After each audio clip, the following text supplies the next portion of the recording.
ધોરણ 11 મેથ્સમાં chapter number 9 રેખાઓ. આ ચેપ્ટરમાં પ્રકીર્ણ ઉદાહરણ પર આપણે આવ્યા છીએ.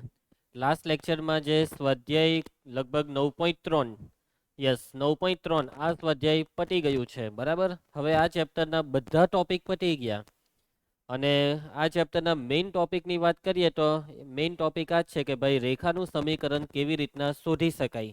રેખાનું સમીકરણ શોધવા માટેના વિવિધ સ્વરૂપ આપણે જોયા હતા અને હવે જે પ્રકીર્ણ ઉદાહરણ અને પ્રકીર્ણ સ્વાધ્યાય આપણે જોવાના છીએ તેમાં પણ આ જ બધી વસ્તુ છે. પ્રકીર્ણ ઉદાહરણ અને સ્વાધ્યાયમાં કેટલાક હાઈ લેવલના દાખલા પણ આવશે, એટલે માઇન્ડ એકદમ એક્ટિવ રાખજો દરેક દાખલામાં. અમુક દાખલા સહેલા છે, અમુક એવરેજ અને અમુક એડવાન્સ લેવલના દાખલા પણ આવવાના છે, બરાબર. પ્રકીર્ણ સ્વાધ્યાય બહુ મોટું છે, લગભગ 22 કે 25 દાખલા છે. તો ચાલો, તો પ્રકીર્ણ ઉદાહરણ આપણે સ્ટાર્ટ કરી દઈએ છીએ. ધ્યાન આપજો બધા.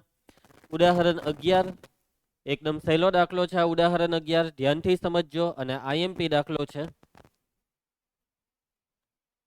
જો રેખાઓ 2x + y - 3 બરાબર 0, 5x + ky - 3 બરાબર 0 અને 3x - y - 2 બરાબર 0 સંગામી હોય તો કેની કિંમત શોધો. આ ત્રણ રેખા સંગામી છે. સંગામી એટલે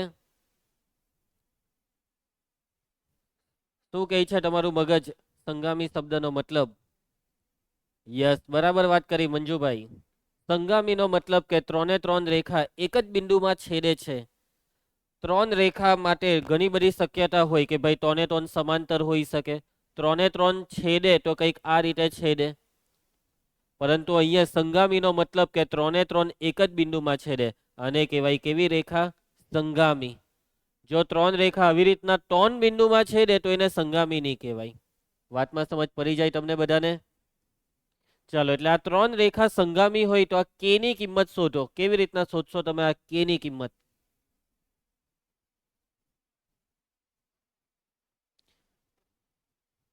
આ બે સમીકરણને ઉકેલી નાખીએ એટલે આપણને x અને y ની કિંમત મળશે. મતલબ એવો કે આ બે રેખાનું તમને શું મળશે? છેદ બિંદુના યામ.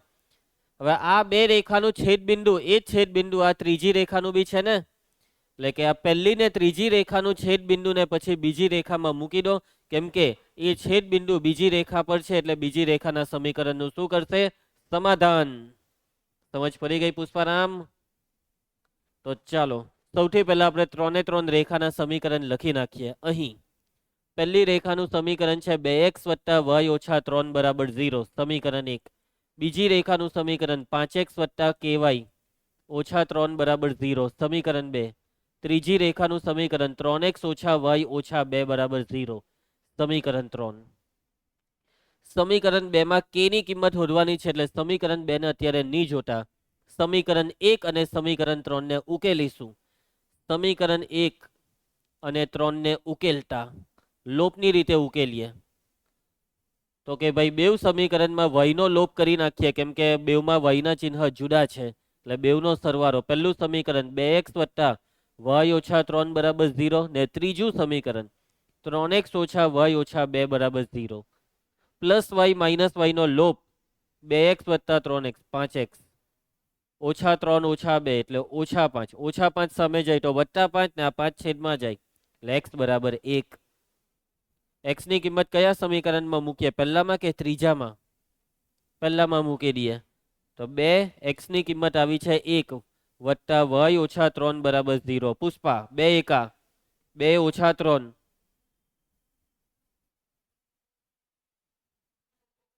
2 - 3 -1, -1 સામે જાય તો +1. બોલી +1 એમ, તો y બરાબર 1. કઈ વાંધો નહીં, જો તમને ડાયરેક્ટ નહીં ફાવે તો તમારે એક એક કરીને સ્ટેપ કરવાનું, બરાબર છે. પણ એ તો છઠ્ઠા સાતમાનું થઈ જાય, પણ કઈ નહીં. તો x અને y ની કિંમત આવી ગઈ એટલે આપણને છેદ બિંદુ મળી ગયું છે, કે માટે આપેલ રેખાઓનું છેદ બિંદુ અને એ છેદ બિંદુના યામ શું થઈ જશે? 1, 1. x યામ 1, y યામ 1. હવે આ છેદ બિંદુ બીજી રેખાના સમીકરણનું સમાધાન કરશે, કેમ કે ત્રણેય રેખા કેવી છે? સંગામી. અહીં ત્રણેય રેખાઓ સંગામી છે. અને જો ત્રણેય રેખા સંગામી હોય તો છેદ બિંદુ કયું આવેલું? છેદ બિંદુ 1 1. છેદ બિંદુ 1 1 ને સમીકરણ 2 માં મૂકી શકાય તો મૂકી દો. સમીકરણ 2 માં મૂકતા જ્યાં પણ x દેખાય ત્યાં 1, y દેખાય ત્યાં પણ 1. 5 × 1 વત્તા k × 1 ઓછા 3 બરાબર 0.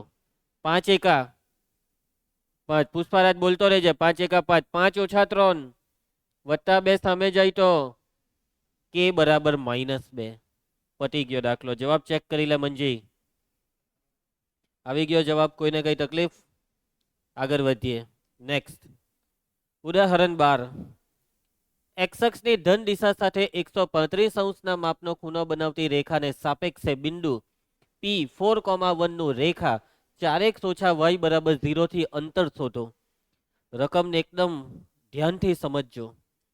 રકમ જ નહીં સમજ પડે તો કઈ મતલબ નથી આ દાખલાનો. રકમ એમ કહે છે કે આ બિંદુ P નું રેખા 4x - y બરાબર 0 થી અંતર શોધો. તમારે બિંદુ P નું આપેલ રેખાથી અંતર શોધવાનું છે. તો શું તમને બિંદુનું રેખાથી અંતર શોધતા આવડે છે? હા, તમારી પાસે એનું સૂત્ર છે ને, માનાંકમાં ax1 + by1 + c છેદમાં વર્ગમૂળમાં a² + b². અને એ સૂત્રથી તમે આ બિંદુ P નું આ રેખાથી અંતર શોધી શકો છો. અને એ અંતરનો જે બી જવાબ આવશે તે ખોટો આવશે. તમને બિંદુનું રેખાથી અંતર શોધવા કીધું છે ને, અને તમે અંતરનું સૂત્ર મૂકશો તો તમને અહીંયા સાચો જવાબ કેમ નથી મળવાનો ખબર? કેમ કે આ લોકોએ જે અંતર શોધવા કીધું છે તે અંતર અને તમે જે અંતર શોધો છો સમજો છો તે અંતર બે અલગ છે. આ લોકો હવે કયા અંતરની વાત કરે છે તે સમજો. આપણે જે સૂત્ર છે ને તે સૂત્ર લંબ અંતરનું સૂત્ર છે. બિંદુનું રેખાથી લંબ અંતર, અને આ લોકો લંબ અંતર નથી માંગતા. રકમને હજી સ્ટાર્ટિંગથી સમજો કે x અક્ષની ધન દિશા સાથે 135 નો ખૂણો બનાવતી રેખાને સાપેક્ષે, એટલે એક રેખા છે, તે રેખાને સાપેક્ષે આપેલા બિંદુનું આપેલી રેખાથી અંતર શોધવાનું છે. હવે રેખાને સાપેક્ષે અંતરનો મતલબ હવે અહીંયા તમે સમજો. રેખાને સાપેક્ષે અંતરનો મતલબ રેખાની દિશામાં અંતર. રેખા જે દિશામાં હોય તે દિશામાં અંતર. રેખા જે દિશામાં હોય તે દિશામાં બિંદુ P નું આપેલી રેખાથી અંતર. હવે રેખાની દિશામાં અંતર શોધવાનું છે. હવે જે રેખાની દિશામાં અંતર શોધવા કે ફરજિયાત તે રેખા પર આ બિંદુ હોવું જ જોઈએ. સમજ પડે છે તમને મારી વાતમાં? તો સૌથી પહેલા હું એક આકૃતિ દોરી દઉં છું કે જેથી તમને હજી સારી રીતે સમજ પડે. તો આપણે દોરીશું અક્ષ, x અક્ષ ને y અક્ષ. x અક્ષ અને y અક્ષ બે દોરાઈ ગઈ. દર્શાવી દો કે આ x અક્ષ છે અને આ કઈ અક્ષ છે? y અક્ષ છે. એના પછી રકમમાં તમને એક બિંદુ આપેલું છે 4,1 અને એક રેખા આપેલી છે 4x - y બરાબર 0. આ જે તમને સમીકરણ દેખાય છે તેમાં અચર પદ કેટલું છે? 0. જે રેખાના સમીકરણમાં અચર પદ 0 હોય તે રેખા 100% ઉગમ બિંદુમાંથી પસાર થાય જ. કેમ? કેમ કે તમે જુઓ ઉગમ બિંદુ આનું સમાધાન કરે છે. x અને y ની જગ્યાએ 0 0 મૂકો તો ડાબા બરાબર જબા થાય છે. એટલે કે જો ઉગમ બિંદુ આનું સમાધાન કરે તો એનો મતલબ કે આ રેખા ઉગમ બિંદુમાંથી પસાર થાય છે. તો હવે હું ઉગમ બિંદુમાંથી પસાર થતી રેખા દોરીશ. હવે 4x - y બરાબર 0, -y પેલી સાઈડ લઈ જાઓ તો 4x બરાબર y. એટલે કે y એ x નો 4 ગણો છે.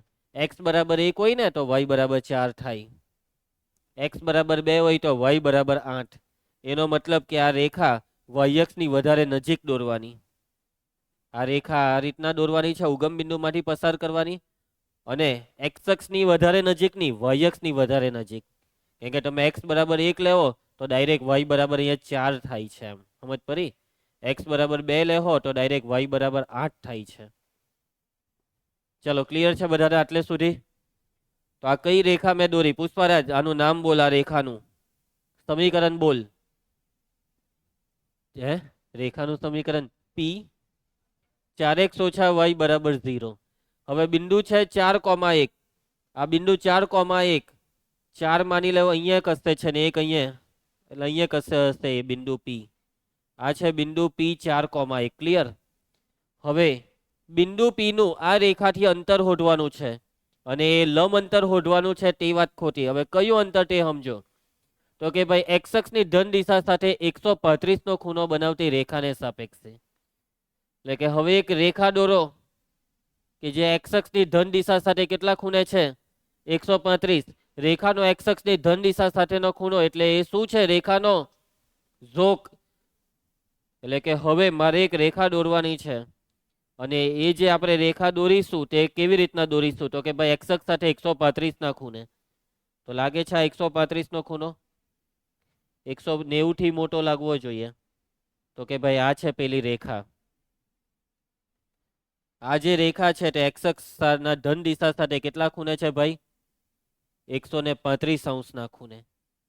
તો કે ભાઈ હવે ફરીથી એકવાર સમજી લેજો કે બિંદુ પી નું આ રેખાને સાપેક્ષે આપેલી રેખાથી અંતર શોધવાનું છે અને એ અંતર કયું તો કે ભાઈ આટલું અંતર તમારે આ અંતર શોધવાનું છે.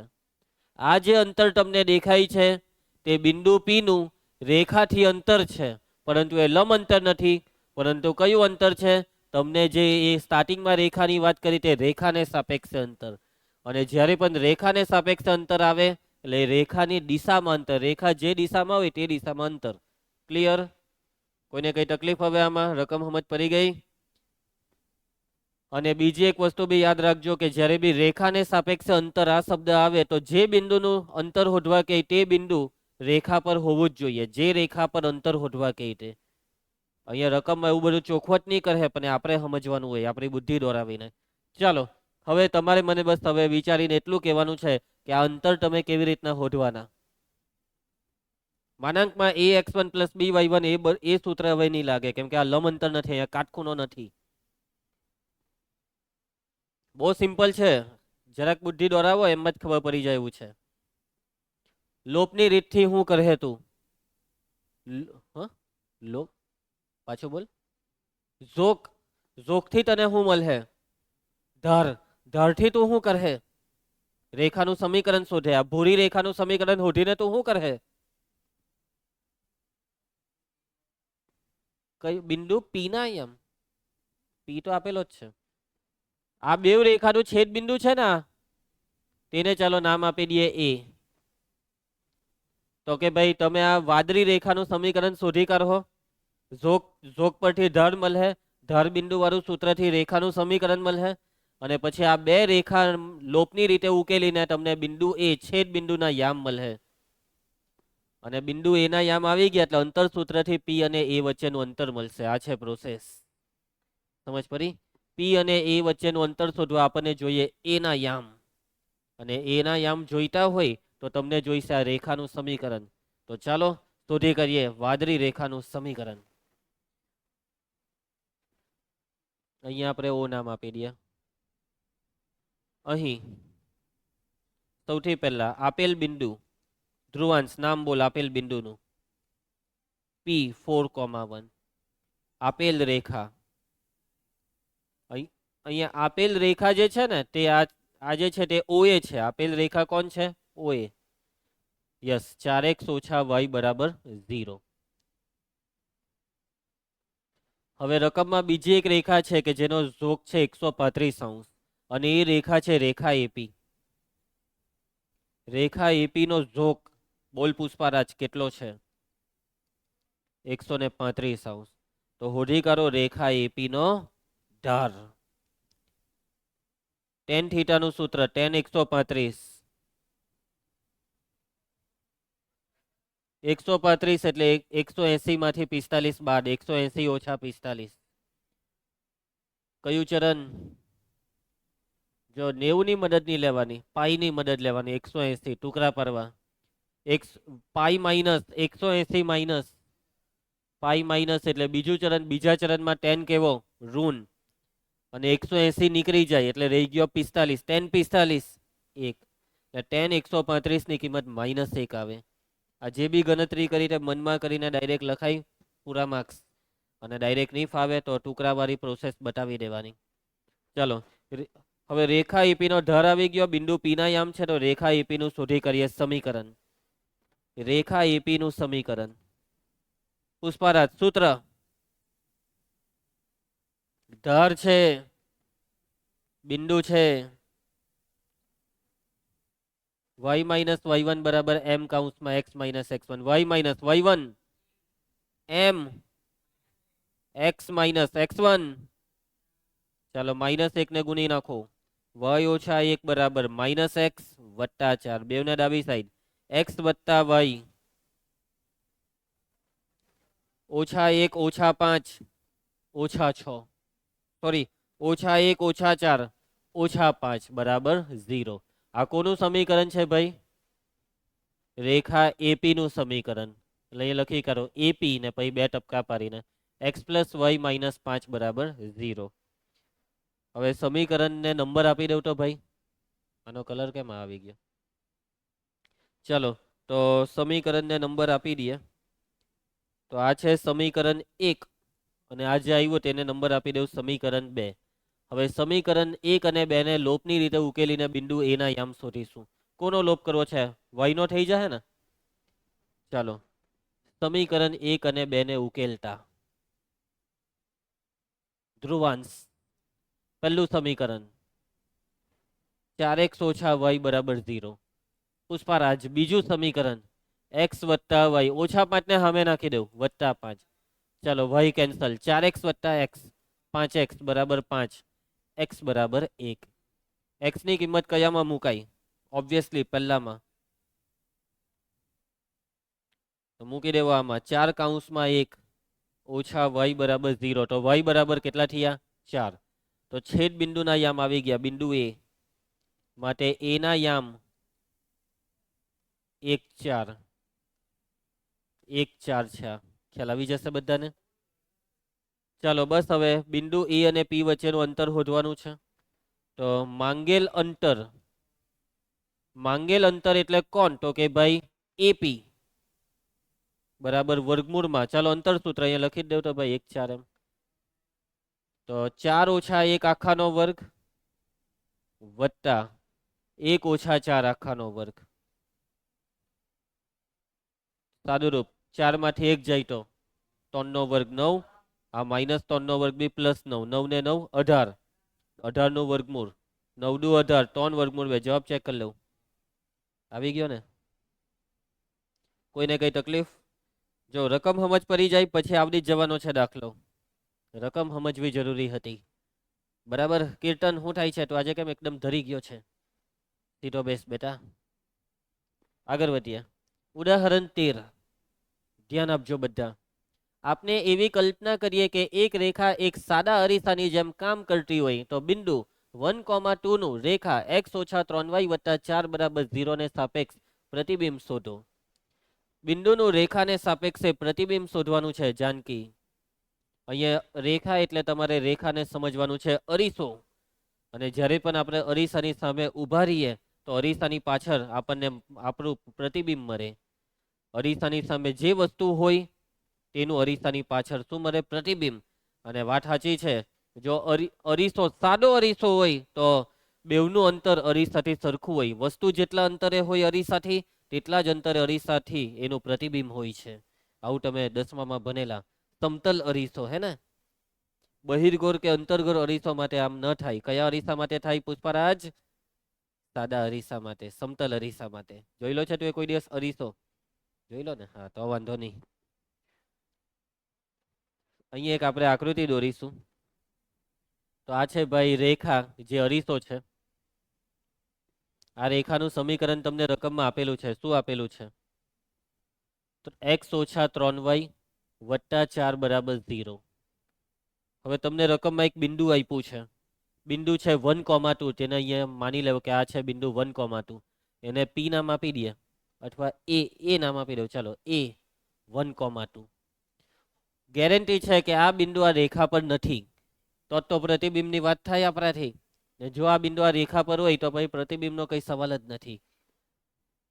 અને ચેક કરવું હોય તો કરીએ. કઈ 1,2 આનું સમાધાન કરે છે? અહીંયા 1 ને અહીંયા 2 મૂકી દેવ તો આ 1, અહીંયા 2 મૂકીએ તો 3 દુ 6, 1 ઓછા 6 -5, -5 વત્તા 4 -1.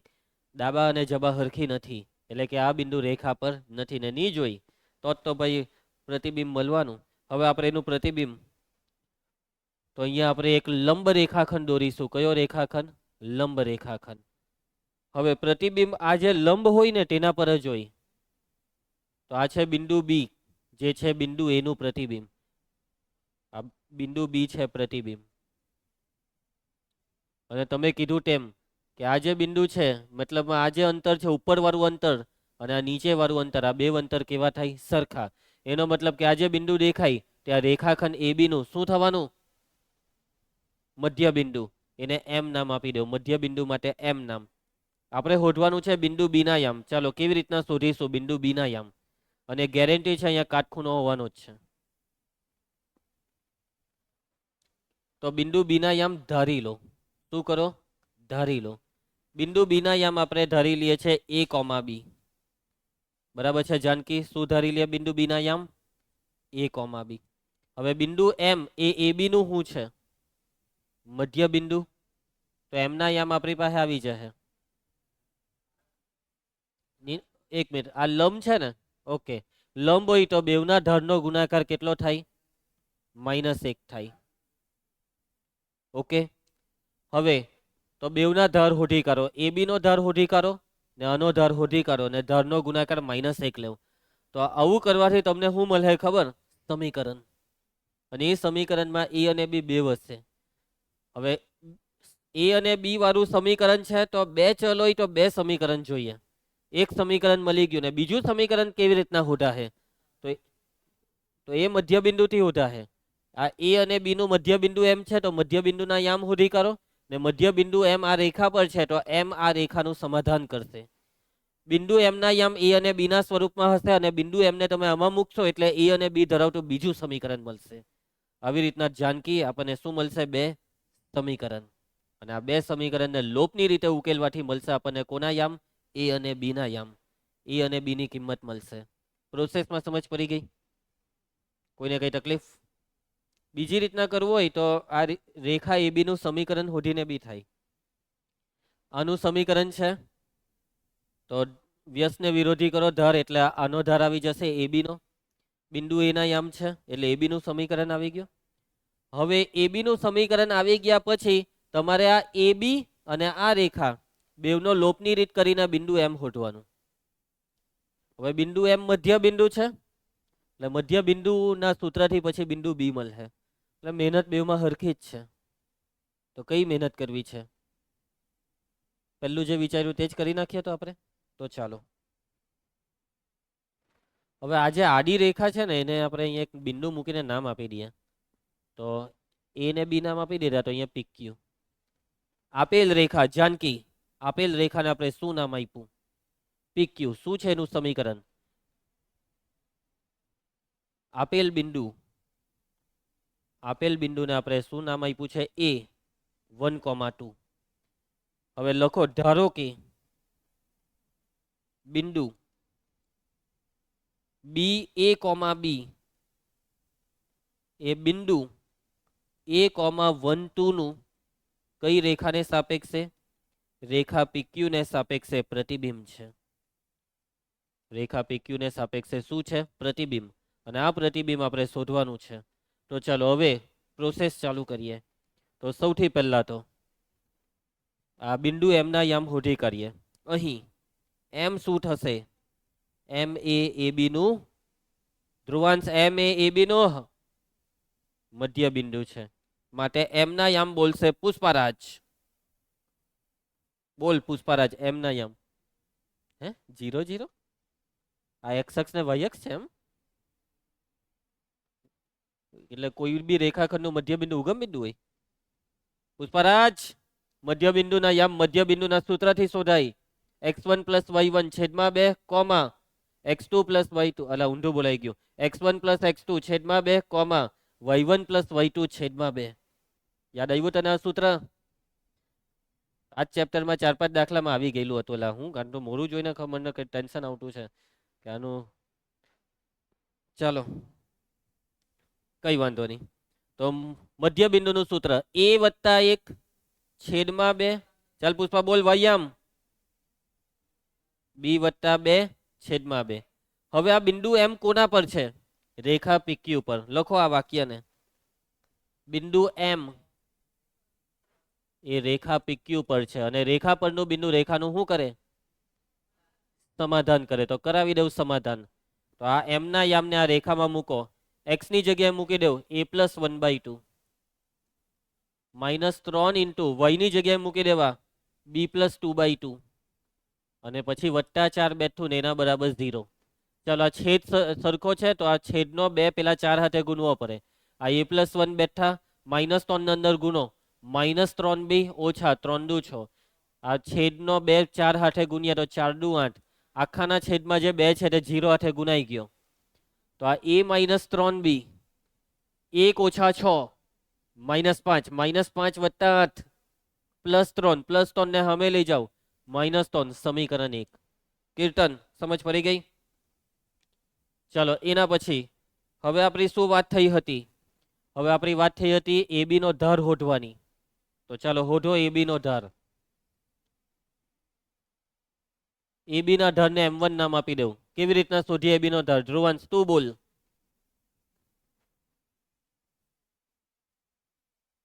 ઝોક આપેલો છે? નથી આપ્યો. AB નું સમીકરણ છે? સમીકરણ હોય તો ધાર શોધાઈ જાય. નથી. બે બિંદુ છે તો ચાલની બોલની જલ્દી ક્યારનો. હા y2 - y1 છેદમાં x2 - x1. ચલો y2 - y1 b ઓછા 2 છેદમાં x2 - x1 a ઓછા 1. ચાલો એના પછી પુષ્પારાજ હવે આપણે શોધીશું PQ નો ધાર. તું કહી શકશે PQ નો ધાર કેવી રીતના શોધાશે?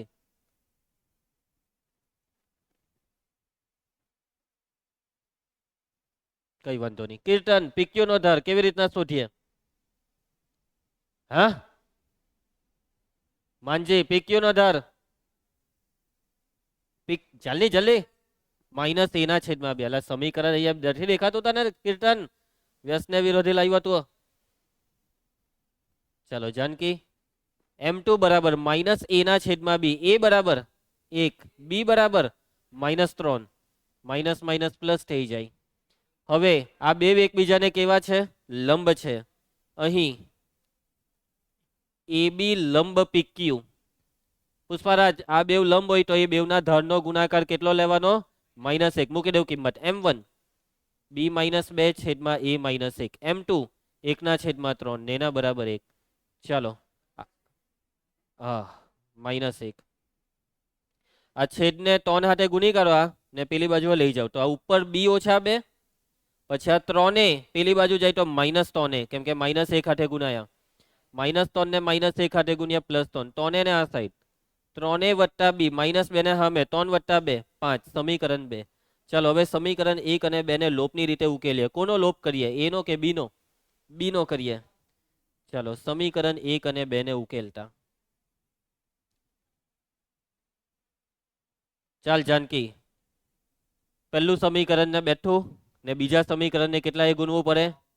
3 વડે ગુણી નાખો. 3 × 9 3b ને 5 × 15 -3b + 3b કેન્સલ 9 વત્તા a 10 15 ઓછા 3 12 10 ને છેદમાં લઈ જાવ તો a બરાબર 12 ના છેદમાં 10 એટલે કેટલા થવાના?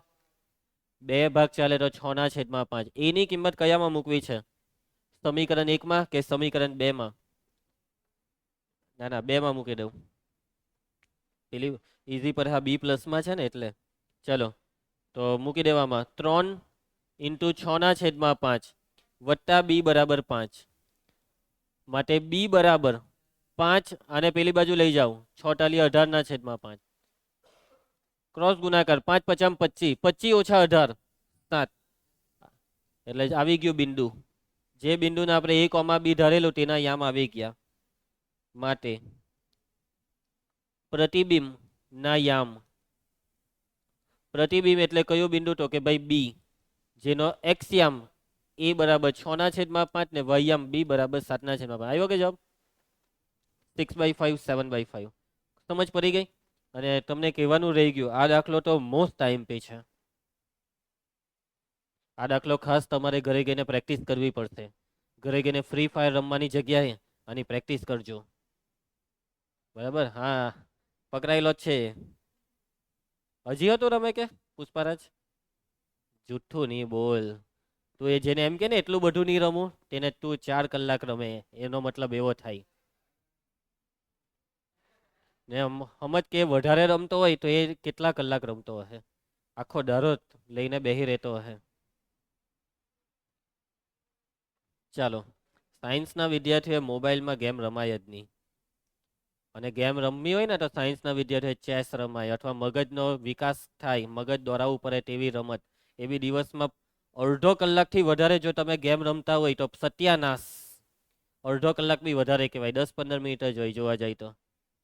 એટલે તારું સત્યાનાશ થઈ ગયું છે પુષ્પારાજ. કયું નાશ? સત્યાનાશ. બંધ કરી દેજે. તારો મોબાઈલ કાલે લઈને આવજે. લાવેલો છે ને અત્યારે? મૂકો ઓફિસમાં. કાલે લઈ આવજે. હા, હે ભગવાન. ઓકે, ધ્યાન આપજો. નેક્સ્ટ દાખલો, ઉદાહરણ 14. સાબિત કરો કે રેખાઓ, આ પહેલી રેખા, આ બીજી રેખા, ના ત્રીજી રેખા, આ 3 રેખા વડે રચાતા ત્રિકોણનું ક્ષેત્રફળ આટલું આવશે. જે જવાબ લાવવાનો છે તે પહેલેથી રકમમાં આપી દીધો છે. સમજી ગયા? તમારે શોધવાનું છે ત્રિકોણનું ક્ષેત્રફળ. અને જે ત્રિકોણનું ક્ષેત્રફળ શોધવાનું છે તે ત્રિકોણ આ 3 રેખાથી બને છે. આપેલી 3 રેખાથી ત્રિકોણ બને છે. બરાબર? ચલો, કેવી રીતના ત્રિકોણનું ક્ષેત્રફળ શોધશો? ત્રિકોણનું ક્ષેત્રફળનું સૂત્ર 1/2 પાયો ગુણ્યા વેધ. પણ અહીંયા હવે પાકા પાયો લેવા જામ ને કાં વેધ લેવા જામ?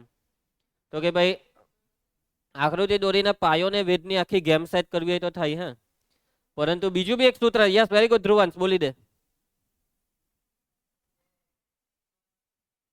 1/2 માનાંકમાં x1 into y2 minus y3 plus x2 into y3 minus y1 plus x3 into y1 minus y2. Janaki, યાદ આવ્યું તને આ સૂત્ર? જ્યારે આપણે આ ચેપ્ટરનું પહેલું સ્વાધ્યાયમાં પહેલો દાખલો લીધેલો ને ત્યારે કરેલું આ સૂત્રથી. તો બિંદુ, આ સૂત્ર ક્યારે વાપરી શકાય ખબર? કે જ્યારે તમારી પાસે ત્રિકોણના 3 શિરોબિંદુ હોય. સમજ્યા? છે તમારી પાસે ત્રિકોણના 3 શિરોબિંદુ? નથી તો છે હું? 3 રેખા છે. હું છે? 3 રેખા. પહેલી રેખા, બીજી રેખા, ત્રીજી રેખા. હવે વાતને સમજો. આ 3 રેખામાં આ દેખાય x બરાબર 0. આ x બરાબર 0 એટલે કઈ રેખા? કઈ હકો કોઈ? x બરાબર 0 એટલે y અક્ષ થાય. બધું ભૂલી ગયા તમે? y અક્ષનું સમીકરણ છે x બરાબર 0 ને x અક્ષનું સમીકરણ y બરાબર 0. કઈ યાદ નથી રહેતું? 10મા માની હમણાં જ હતું. રેખાના સમીકરણના વિવિધ સ્વરૂપમાં પહેલો ટોપિક, સમક્ષિતિજ અને સ્થિરોલંબ રેખાના સમીકરણમાં. ખબર નહીં ક્યારે 10મા બધું ભણેલો. ચાલો, તો આ છે x બરાબર 0. એના પછી બાકીની 2 રેખા જે તમને આપેલી છે ને તે આરી અવરી દોડ દેવ, કેમ કે એમાં આપણને ખ્યાલ નહીં આવશે કે આડી છે, ત્રાસી છે, કેટલા ખૂણે, કેમ કે સમીકરણમાં તમને x અને y ના સહગુણક નથી ને. તો આપ જોજો 2 રેખા જે બીજી દોરવાની છે તેમાં પહેલી એક આ રીતના દોરી દીધી ને બીજી કઈક આ રીતના. પુષ્પારાજ, શું તને ત્રિકોણ બનતો દેખાઈ ગયો? તો અહીંયા તમને બધાને ત્રિકોણ બનતો દેખાય છે.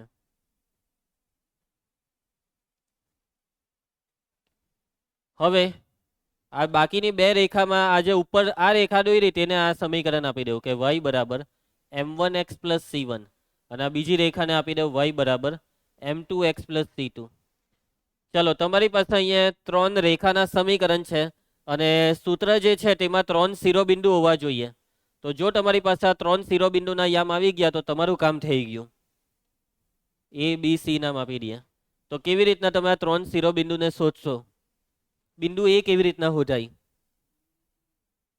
એટલે બગ્ગા મારવાનું બંધ કરો. કઈ નવું નથી કરવાનું બિંદુ એ શોધવા. બિંદુ એ કઈ 2 રેખાનું છેદ બિંદુ છે? આ 2 રેખાનું છેદ બિંદુ છે ને. તો કરો લોપની રીત, એટલે બિંદુ એના યામ આવી ગયા. આ 2 રેખાને લોપની રીતે ઉકેલવાની છે.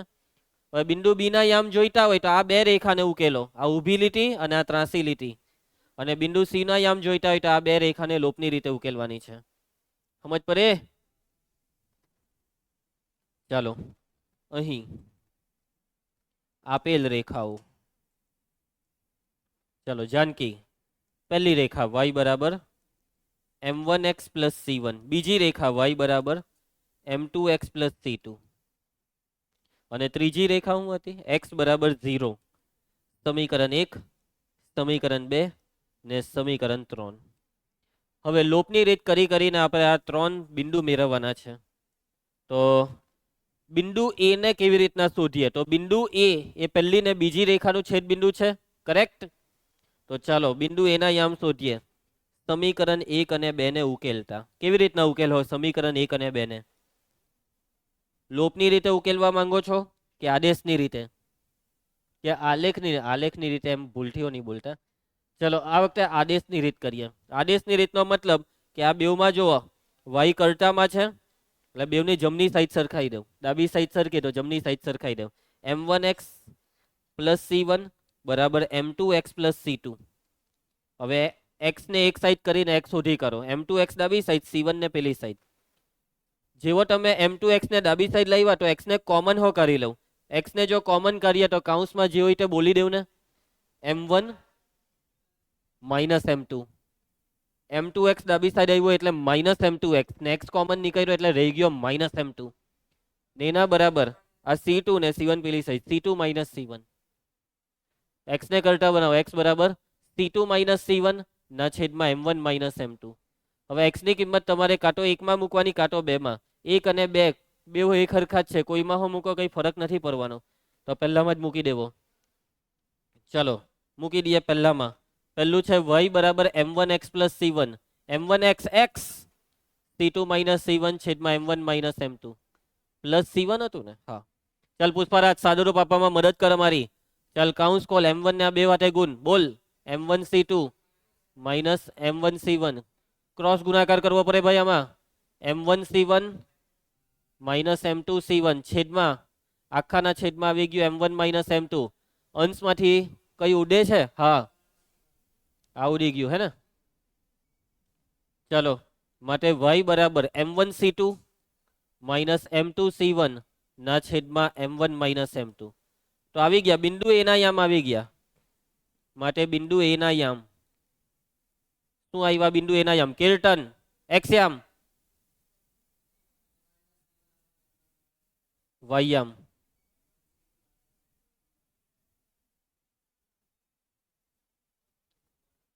હવે આપણે બિંદુ બી અને સી શોધવાનું છે. તો ચાલો બિંદુ બી ને શોધીએ.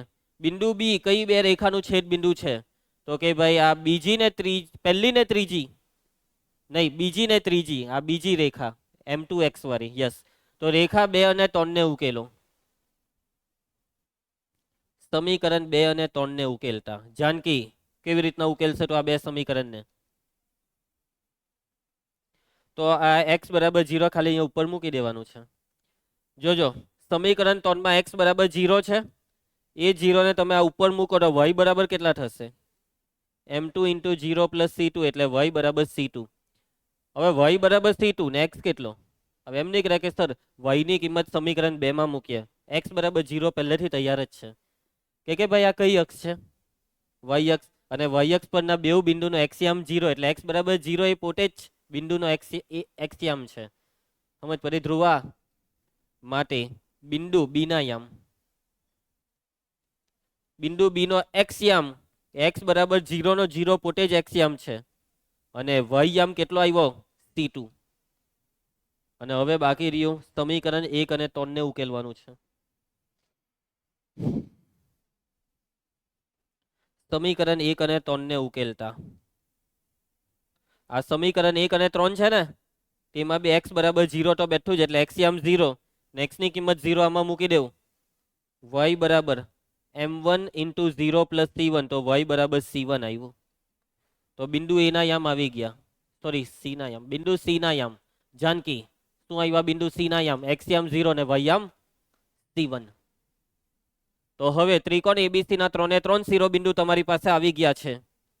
એટલે હવે આપણે સૂત્ર મૂકી શકીએ છીએ. કીર્તન ચાલ હવે ત્રિકોણ એબીસી નું ક્ષેત્રફળ સૂત્ર 1/2 માનાંકમાં x1 into y2 minus y3. હવે 3 બિંદુ દેખાય છે તમને? આમાં x1 આને લઈ લઈએ. ઓકે, તો x1 છે c2 માઇનસ c1 ના છેદમાં m1 માઇનસ m2. જો આને x1 લીધું છે તો આ y1, તો x1 into y2 minus y3, y2 c2, y3 c1, c2 minus c1. x1 કાઉન્સમાં y2 minus y3 plus x2 કાઉન્સમાં y3 minus y1, x2 0 કાઉન્સ ગયો ટેલ લેવા, plus x3 કાઉન્સમાં y1 minus y2, x3 કાઉન્સ જે હોય તે. ચાલો એટલે ખોટું નીચે લખ્યું, અહીંયા મસ્ત સેટ થઈ જતું હતું. એટલે ઉભા રહ્યો, પ્લસ 0 પ્લસ 0. તો આ 1/2. જો આ c1 c2 માઇનસ c1 બે વાર ગુણાકારમાં છે, c2 માઇનસ c1 આખાનો વર્ગ ને છેદમાં m1 માઇનસ m2. આ માનાંક દેખાય, માનાંકને ખોલો. ઉપર c2 માઇનસ c1 નો વર્ગ છે ને, તો વર્ગને માનાંક નહીં લાગે, કેમ કે માનાંકનું કામ ધન કરવાનું ને વર્ગ પહેલેથી ધન જ છે, એટલે એને માનાંકની જરૂર નથી. એટલે ઉપર c2 માઇનસ c1 આખાનો સ્ક્વેર બેઠું, છેદમાં 2 બેઠો, અને છેદમાં માનાંકમાં m1 minus m2.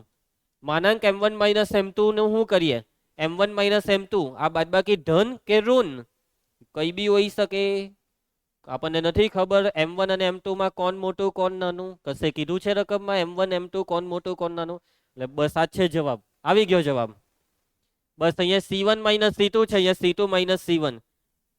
a minus b આખાનો વર્ગ કરો કે b માઇનસ a આખાનો વર્ગ કરો, બેવનો જવાબ હંમેશા સરખો આવે. એટલે અહીંયા તમે c2 માઇનસ c1 આખાના સ્ક્વેર ને c1 માઇનસ c2 આખાનો સ્ક્વેર લખો તો તે સાચું છે. શોર્ટમાં તમે -1 ને કોમન કર્યું એમ કહી તો ચાલે, અને -1 ને કોમન કર્યું તો એનો વર્ગ થયો, -1 નો વર્ગ થઈ ગયો +1. જેમ સમજવું હોય તેમ સમજો, આવી ગયો જવાબ. કોઈને કઈ તકલીફ? ખ્યાલ આવી જશે? ચાલો આના પછી તમારો હાનો લેક્ચર છે? ઇંગ્લિશ. આ દાખલો થઈ રહે કે 12 મિનિટમાં? કઈ નહીં, 5-1 મિનિટ લઈ લેવાની, બીજું તો હું. ચાલો કેટલા દાખલા આવે? ઉદાહરણ 16 છે હજી. એક કામ કરો, નેક્સ્ટ લેક્ચરમાં જ રાખો. તો જોયું તમે કેટલા દાખલા થયા આજે? 3-4 જ થયા ને? કે 3 જ થયા? બહુ ટાઈમ લે છે, એટલે ધ્યાનથી કરો. ઘરે ગઈને બધા દાખલાની પ્રેક્ટિસ કરી લેજો, બરાબર? કાલે મળીએ આપણે.